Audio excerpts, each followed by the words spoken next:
I always knew I wanted to be a father, and being in prison wasn't being a dad.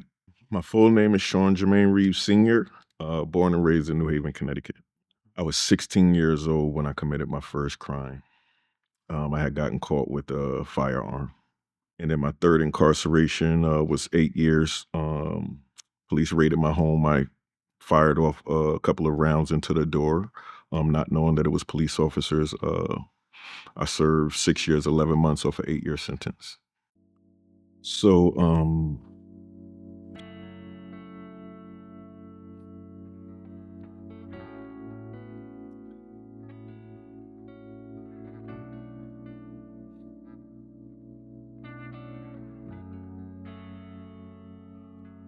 my oldest son came to see me in prison. It wasn't his first time, but he cried so bad. I'm leaving. I told myself I couldn't come back. You know, I always knew I wanted to be a father, and being in prison wasn't being a dad.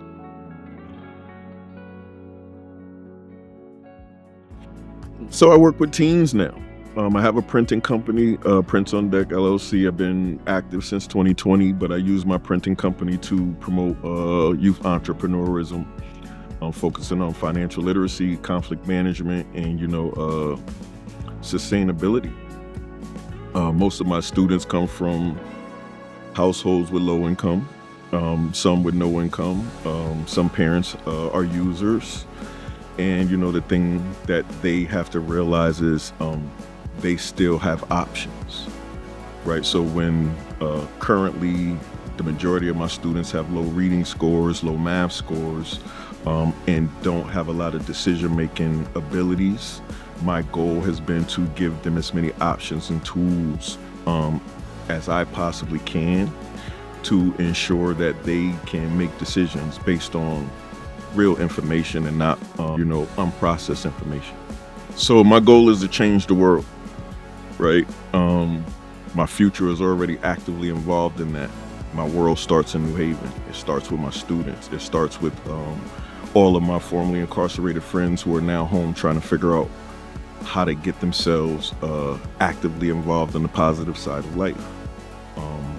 I'm an example, right? So when they ask me how I do it, I give them every little thing that I've gone through, but the most important thing I told them is I had to surrender everything that I was to the higher power in order to become someone new.